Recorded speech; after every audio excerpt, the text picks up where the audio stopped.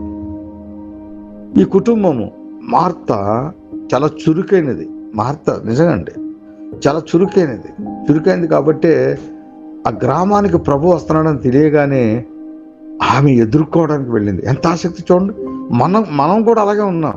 మనకు చాలా ఇష్టం దేవుడు అంటే, మనకు చాలా ఇష్టం మీటింగ్స్ అంటే, మనకు చాలా ఇష్టం ఏదైనా చర్చిలో ఫంక్షన్ జరుగుతుందంటే, మనకు చాలా ఇష్టం చాలా పనులు చేయటానికి. అలాగే మార్త కూడా దేవుడు అంటే చాలా ఇష్టం. చూడండి ఎంత చురుకైందో. ప్రభు ఎక్కడో ఉన్నాడంటే ఎదుర్కొని వెళ్ళి, రా ప్రభు, మా ఇంటికి రా ప్రభు అని చెప్పాను. అందరిని తీసుకొచ్చింది. ప్రభు ఒక్కడే వస్తాడా? చూడండి, నేను ఎప్పుడైనా ఎవరింటికైనా వెళ్తుంటే నా వెనకాల ఒక 20 మంది వస్తున్నారు. వాళ్ళ భోజనాలకి, వాళ్ళ అకామిడేషన్కి, వాళ్ళకి మంచి చెడ్డ చూడడానికి ఆ కుటుంబానికి చాలా కష్టమైపోతుంది. నేను అనుకుంటూ ఉంటాను, ఇక ముందు ఎలాగా ప్రభు అని. అయితే దేవుడే సమకూరుస్తాడు అనుకోండి. అటువంటి పరిస్థితుల్లో మార్త వెళ్ళి ఆ యొక్క శిష్యులను, యేసు ప్రభుని కుటుంబానికి ఆహ్వానించింది ఎవరు? మార్త. ఈ మనసు మనకి ఉంది. కానీ మార్తట పిలుచుకొచ్చిన తర్వాత విస్తారమైన పనులు పెట్టుకుంది. ఏం పనులు పెట్టుకుంది? వచ్చిన వారికి ఆతిథ్యం ఇవ్వాలి, వచ్చిన వారికి వండి పెట్టాలి, వచ్చిన వారికి సకల సదుపాయాలు సమకూర్చాలి అని ఆమె తొందరపాటు. కాబట్టి యేసు ప్రభు దగ్గరికి వచ్చి చూడండి ఎంత ఈజీగా మాట్లాడేస్తుందో. యేసు ప్రభు దగ్గరికి వచ్చి చక్కగా చెప్తుంది, అయ్యా మరి నేను ఒంటరిగా ఇంత పని చేసుకోవాల్సి వస్తుంది కదా, మరి నా సహోదరికి నువ్వు చెప్పొచ్చు కదా, నాకు సహాయకురాలుగా రమ్మని నువ్వు పంపొచ్చు కదా అని చెప్పి యేసు ప్రభుతోనే చాలా బౌల్డ్గా, నిజంగా ఇటువంటి వాడు మన మధ్య మనం అంతే కదా, ఉన్నట్టుగా మాట్లాడేస్తాం. తప్పేం కాదండి. అమ్మాయి మాట్లాడితే ప్రభు వారు చెప్తున్నారు. అందుకు 41 చదువుతున్నాను. అందుకు ప్రభు, మార్తా,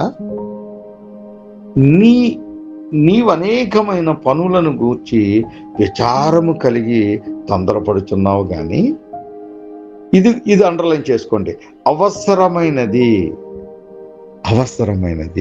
ఇది మనకు తెలియట్లేదండి.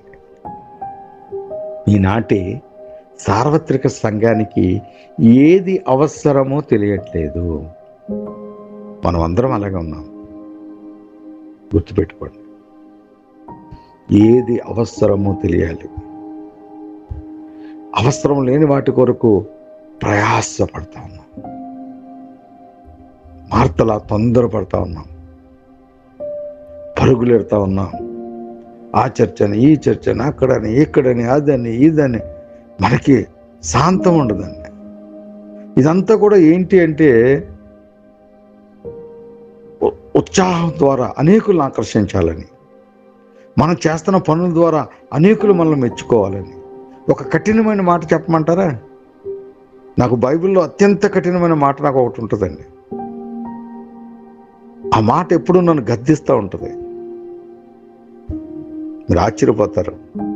నేనైతే దాన్ని ఎప్పుడు తీసుకుంటాను. ప్రభు అన్నారు, నీ నీతి క్రియలు మనుషుల ఎదుట చేయవద్దన్నారు. మరి మీకు అది సింపుల్గా అనిపిస్తుందేమో నాకు తెలియదు, కానీ అది చాలా కఠినమైన మాట అండి.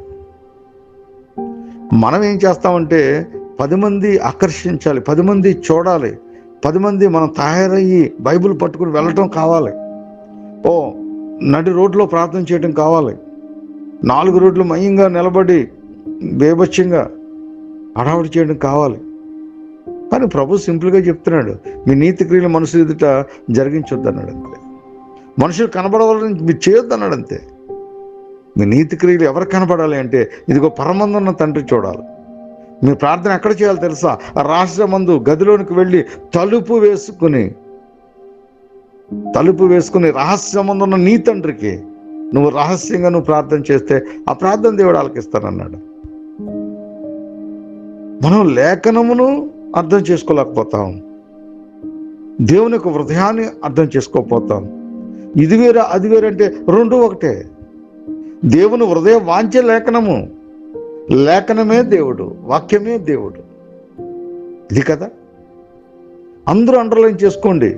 మనకు వచ్చిన ఇబ్బంది ఏంటంటే ఏది అవసరమో అవసరమైన దాని కొరకు మనం మన వేయమును మన శ్రమను మన సమయమును దేని కొరకు నువ్వు వ్యర్థపరుస్తున్నావు అన్నది చాలా జాగ్రత్తగా తేటపరుచుకోవాలి. దేవుణ్ణి కలిగి ఉన్నాను అని చెప్పుకుంటే కాదు నా కుమారుడు అంత తొందరపడి యేసు ప్రభుని ఎదుర్కొన్నది మార్త, యేసు ప్రభుని ఆహ్వానించింది మార్త, యేసు ప్రభు కావలసిన అవసరతలన్నీ సమకూరుస్తున్నది మార్త, యేసు ప్రభుతో పాటు వచ్చిన సహోదరులందరికీ శిష్యులకు సకల సదుపాయాలు కొనసాగించడం కొరకు ఆహారాన్ని వారికి కావలసిన అవసరతలను అన్నిటినీ సమకూర్చే ఆ మార్తను ప్రభు అంటున్న మాట ఆలోచన చేయండి. అందుకు ప్రభు మార్తా నీవనేకమైన పనులను గూర్చి విచారము కలిగి తొందరపడుచున్నావు గాని అవసరమైనది, thank you Lord, thank you Holy Spirit, అవసరమైనది ఒక్కటే. ఏంటి? వాక్యం. నువ్వు వాక్యానికి చోటిచ్చేవాడుగా ఉన్నావు నా కుమారుడా. చివరిగా ఆయన యొక్క డాక్యుమెంటేషన్ అద్భుతంగా ఉంటుంది. మరియు మరియా ఉత్తమమైన దానిని, మార్తా అని 2 సార్లు పిలిచారు కదా, చెబుతూ 42 వచనానికి వచ్చేసరికి మరియ కొరకు ఆయన డాక్యుమెంటేషన్ ఇస్తున్నారు. మరియా ఉత్తమమైన దానిని ఏర్పరచుకొనెను.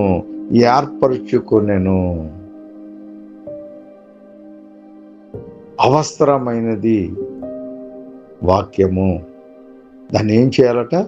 ఏర్పరచుకొనాలట. అలా ఏర్పరచుకుంటే అది ఆమె యొద్ద నుండి, అది ఆయన యొద్ద నుండి, అది వాని యొద్ద నుండి, అది వారి యొద్ద నుండి తీసివేయబడదని ఆమెతో చెప్పాను.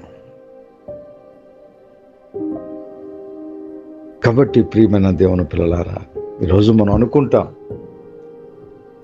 ఏదో చేస్తున్నాం అంటే అది నీకు ఆరోగ్యమా కాదా? ఏదో తొందరపడి ఆ పని చేస్తున్నాం ఈ పని చేస్తున్నాం అంటే కాదు, ఆ పని వలన దేవుడు నామము మహిమపరచబడుతుందా లేదా, దేవునికి ఉద్దేశము నెరవేర్చబడుతుందా లేదా? రెండూ న్యాయమే. మన మధ్య పెట్టుకుందాం, డిబేట్ పెట్టుకుందాం, మనందరం మాట్లాడుకుందాం, ఒకరితో ఒకరు మాట్లాడుకున్నట్టుగా నేను 2 వైపులు మాట్లాడతాను. ఇప్పుడు మీరు అడిగే ప్రశ్న ఏంటి? మరి మార్త చేసింది తప్ప అంటే కానే కాదు. మార్త చేసింది చాలా రైట్. ఎలా రైటు? ప్రభు వస్త్రాన్ని తెలియగానే భయభక్తులుగా వెళ్ళటం మంచి విషయం, ఆయన ఆహ్వానించడం మంచి విషయం, ఆయన గృహానికి తెచ్చుకోవడం మంచి విషయం. ఎంతవరకు మార్త చేసింది ప్రతిదీ కూడా మనం కూడా చేస్తాం. మన పిల్లల ఫంక్షన్లు చేస్తాం, మన పిల్లల పెళ్ళిళ్ళు చేస్తాం, మన పిల్లలకు పుట్టినరోజులు చేస్తాం, కానీ ఇలాగే చేస్తాం మనం. ఇక అక్కడి నుంచి మన కథ భలే ఉంటుంది. వచ్చిన వాళ్ళు అన్న వాక్యం వింటారేమో కొంతమంది, ఆ ఇంటోళ్ళు అసలు ఆ చుట్టుపక్కలే ఉంటారు. ఏంటి విస్తారమైన పనులు, వచ్చేవాళ్ళని రిసీవ్ చేసుకోవటం, వాళ్ళకి ఆహారం అంతా చూసుకోవటం, వారికి అన్ని సమృద్ధిగా ఉంటాయో లేదో చూసుకోవటం.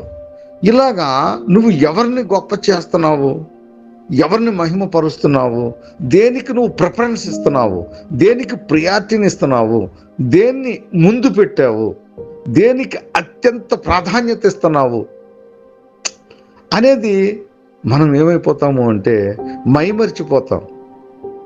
శ్రేష్టమైన దాన్ని విడిచి పారంపర ఆచారాల కోసం పాకులాడుతూ ఉంటాం. ఈ మాట కూడా నేను అంటున్న మాట కాదు, ఒకవేళ నేను అంటున్నాను మీరు అంటున్నారు, నేను అంటున్న మాట కాదు, దేవుడే మాట్లాడుతూ ఉన్నా. మత్తయి సువార్త, అది కూడా అంటే సువార్తలు అన్నింటిలో మాట్లాడు, మత్తయి సువార్తలు ఈరోజు చూస్తున్నాం. మత్తయి సువార్త 15వ అధ్యాయం 6వ వచనం. మత్తయి సువార్త 15వ అధ్యాయం 6వ వచనం. మీరు మీ పారంపరాచారమును నిమిత్తము, మీరు మీ పారంపర ఆచార నిమిత్తము దేవుని వాక్యమును నిరార్థకము, దేవుని వాక్యము నిరార్థకము చేయుచున్నారు. మనందరం కూడా గొల్లుమని గుండెలు బాదుకోవాలండి. మన ద్వారా దేవుడు ఏ రీతిగా బాధపడతా ఉన్నాడు. దేవుని వాక్యం నిరార్థకం చేయడం అంటే జీవం అండి. వాక్యం అనగా దేవుడు. ఆ వాక్యము మనకు జీవము. ఆ జీవాన్ని మనం ఏం చేస్తున్నామట? ప్రభు స్టేట్మెంట్ ఇది, నేనని చెప్తున్నది కాదు. నిరార్థకము, నిరార్థకము, ఎందుకు పనికిరానిదిగా. అంటే ఏది ప్రాముఖ్యం అంటే నీకు ఆచారాలే ప్రాముఖ్యంగా ఉన్నాయి. ఎవడో చెప్పాడు, వాడిని చూసి, పక్కింటోని చూసి, ఎదురింటోని చూసి, వాడు చేశాడు, వాడికంటే గొప్పగా మనం చేయాలి, వీడికంటే గొప్పగా మనం చేయాలి. ఇలాగా పారంపర ఆచారాలు వాళ్ళు చేస్తున్నారు, వీళ్ళు చేస్తారు. ఈ మధ్య సోషల్ మీడియాలో చాలా దారుణంగా ఉన్నాయి పరిస్థితులు. ఒక పాస్టర్ గారు పాటలకి మంచి డ్యాన్స్ వేస్తా ఉన్నాడు. ఆయన ఏమండి, డ్యాన్స్ కావాలి అనుకుంటే వెళ్ళండి, వెళ్ళి లోకంలో చక్కగా ఒక ట్రూప్ తయారు చేసుకోండి, లక్షలాది రూపాయలు వస్తాయి, సంపాదించుకోండి, తప్పులేదు. కానీ దాని కొరకు దేవుణ్ణి అడ్డం పెట్టుకుని నీకు చేయాలన్న డ్యాన్స్, నీకు వేయాలన్న ఆ సరదా దేవుణ్ణి అడ్డం పెట్టుకుని చేస్తావా? ఎంత అన్యాయం. నడి రోడ్ల మీద, ఆ బీచ్ల్లో, అక్కడ ఇక్కడ, అది ఇదని ఏమీ లేదు. ఆ డ్యాన్స్లో మళ్ళీ ఎలాగా హీరోయిన్స్ ఎలా చేస్తారో అలా చేస్తున్నారు. అవసరమండి?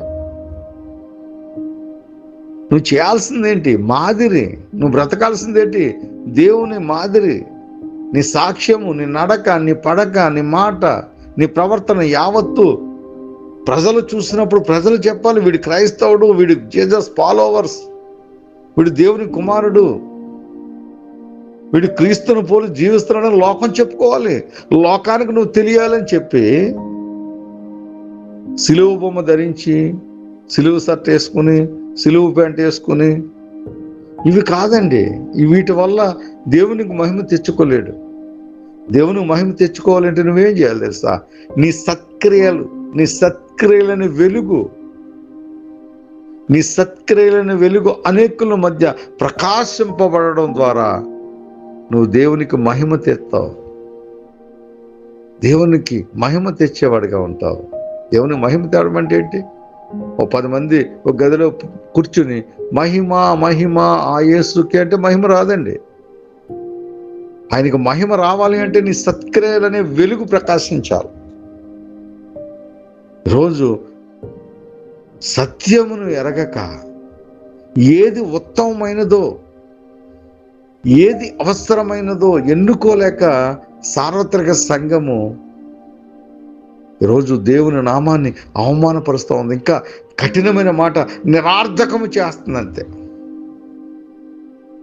పారంపర ఆచారాల నిమిత్తము దేవుని వాక్యము నిరార్థకము చేస్తున్నారు, డిక్లేర్ చేస్తాడంతే. మరలా రెండో మాట, నా ప్రియ దేవుని కుమారుడా, దేవుని కుమార్తె, ఈరోజు నువ్వేం జరిగిస్తున్నావు, ఏం చేస్తున్నావు? ఈరోజు నిజంగానండి ఎంత వ్యాపారం జరుగుతుందో తెలుసండి. క్రిస్మస్ పేరు చెప్పి ఒక స్టారే వాల్యూ, కొన్ని కోట్ల వ్యాపారం జరుగుతుంది ప్రపంచవ్యాప్తం. మళ్ళీ ఇక్కడ మళ్ళీ పోటీ, మాది పెద్దదే, మాది పెద్దదే, మాది పెద్దదే, మాది పెద్దదే, మాది పెద్దదే. చివరిగా ఒక మాట నేను చదువుతాను, ఇది మీరందరూ ధ్యానించండి, అలాగే ప్రార్థించండి. రేపటి దినాన్ని ఈ వాక్యం నిమిత్తం మనం మాట్లాడుకుందాం. దానియేలు గ్రంథము 12వ అధ్యాయము 3వ వచనాన్ని ఈ రీతిగా పరిశుద్ధాత్మ దేవుడు తెలియపరుస్తున్నాడు. మరి మనుష్యులము మనం అందరం కూడా మన నిమిత్తం మాట్లాడుతున్నాడు. బుద్ధిమంతులైతే అంటే నీతిని కలిగిన వారు, వాక్యాన్ని కలిగిన వారు, దేవుని చిత్తాన్ని నెరవేర్చేవారు, మీరందరూ కూడా బుద్ధిమంతులు. మీరు బుద్ధిమంతులైతే ఆకాశ మండలములోని జ్యోతులను పోలిన వారై ప్రకాశించెదరు ప్రకాశించెదరు. నీతి మార్గమున అనుసరించి నడుచుకున్నట్లు ఎవరు అనేకులను తిప్పుదురో వారు నక్షత్రము వలె నిరంతరమును ప్రకాశించెదరు. దేవునికి స్తోత్రము. హల్లెలూయా హల్లెలూయా. మీకు ఎలా అర్థమైందో నాకు తెలియట్లేదు. నేను చాలా సంతోషంగా ఉన్నాను. ఏమండి, నీతి మార్గమును అనుసరించి నడుచుకున్నట్లు ఎవరు అయితే అనేకులను దేవుని వైపు త్రిప్పుతారో వారు నక్షత్రము. రేపు సబ్జెక్ట్ అదే. నక్షత్రము ఏం చేసింది? నక్షత్రము ఏం చేయాలి? నక్షత్రము ఇంటి మీద కట్టుకుంటామా? నక్షత్రము నీవుగా ఉంటావా? నీవే నక్షత్రముగా ఉంటే నిరంతరము వెలుగుతావు. నీ ఇంటి మీద కట్టిన నక్షత్రము రాత్రి నువ్వు స్విచ్చెత్తని వెలుగుతుంది. కరెంటు పోతే అది ఆరిపోతుంది. కానీ నువ్వు ఆరిపోయేవాడు కాదు. నువ్వు నిరంతరము ప్రకాశించేవాడు. నువ్వు నిరంతరము ప్రకాశించేదాను. నీవే నక్షత్రంగా ఉంటావా? షాపు నుంచి తెచ్చుకుని ఇంటి మీద నక్షత్రం కట్టుకుంటావా?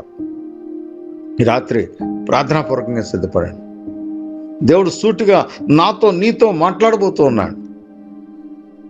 ఛాలెంజింగ్గా ఈరోజు మీరు వాక్యాన్ని తీసుకోవాలి. నక్షత్రంగా మీరుంటారా? కొట్లో తెచ్చుకున్న నక్షత్రం మన ఇంటి మీద కట్టుకుంటారా? సిచ్చెత్తేలిగే బల్బులా ఉంటారా?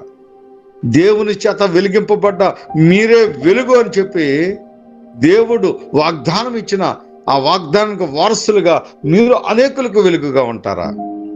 రాత్రి ఒక స్థిరమైన నిర్ణయం తీసుకోండి.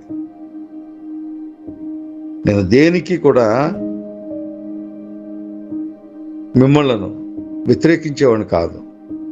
నా స్వభావము, నా ఉద్దేశము, నా ప్రేమ ఒకటే.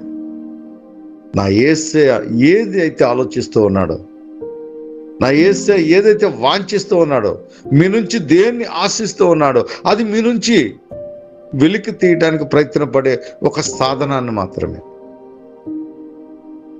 నేనొక దేవుని చేతిలో బానిస్తనంతే. ఆయన ఏది మీకు అందించమంటే అది అందించే బానిసను మాత్రమే.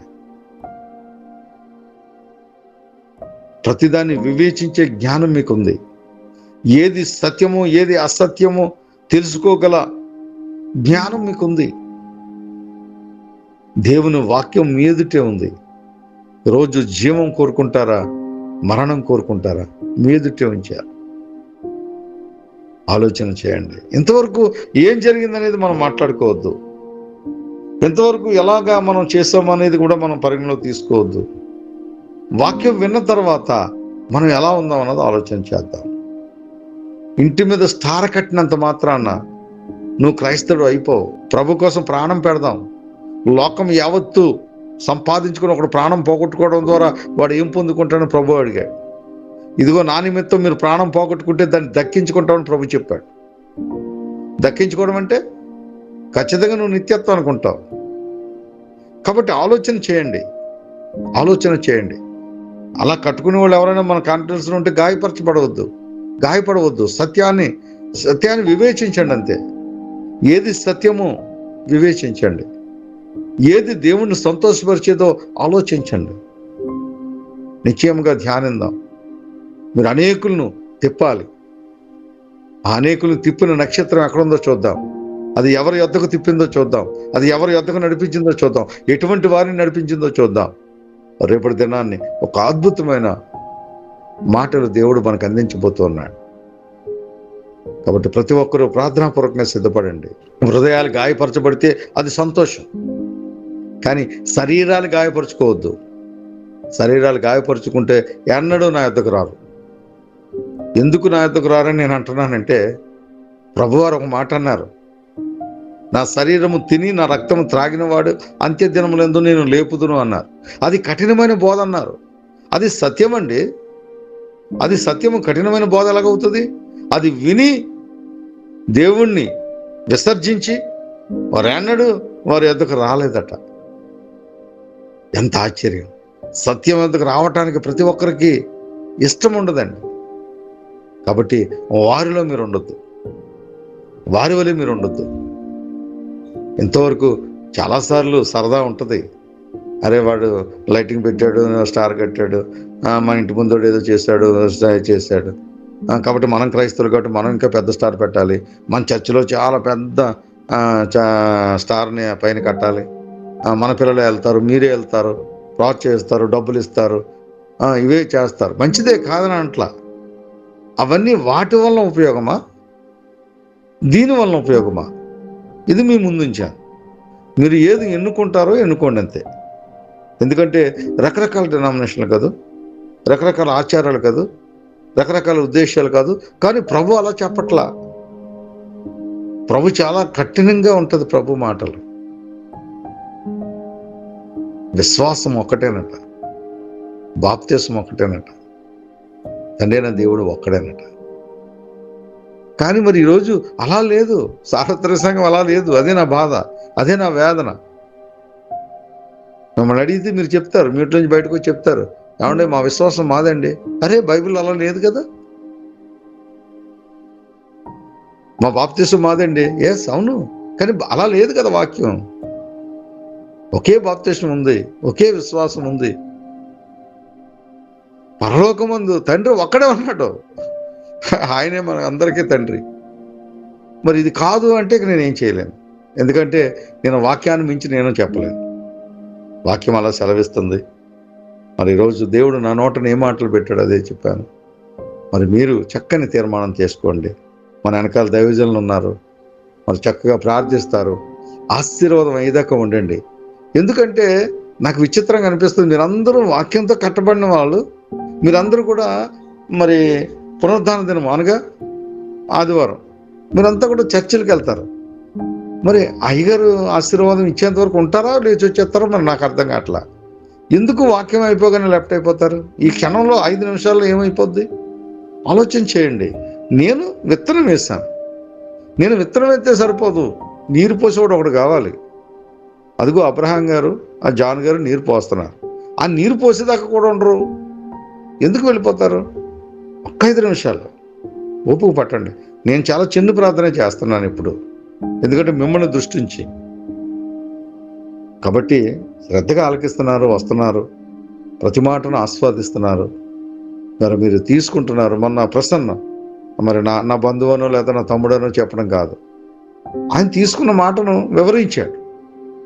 అలాగే మరి పాప భానుప్రియ, ఆ అమ్మాయి వచ్చింది ఒక రోజు, వచ్చి చాలా తొందరగా నాన్న ఇలాగా, నాన్న అలాగా, ఈ బాబాయ్ నాకు ఇంకా అది లేదు ఇది లేదని మాట్లాడతాను.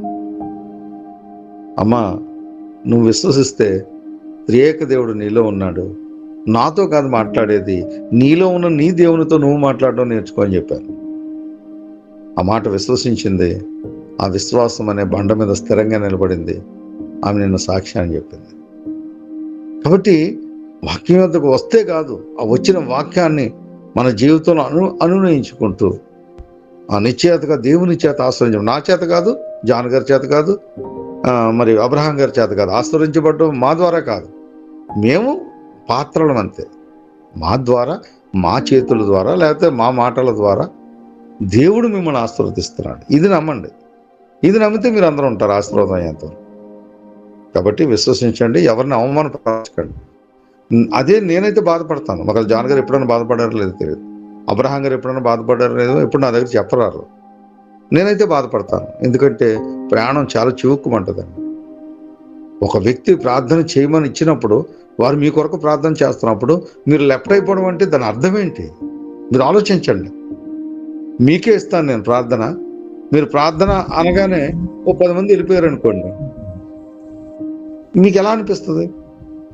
అదే సందర్భం మీరు ఆలోచన చేయండి. ఆలోచన చేసి ప్రతి ఒక్కరూ మొదటగా కనబడిన సహోదరుని ప్రేమించకపోతే మరి దేవుణ్ణి ఎలా ప్రేమిస్తామండి?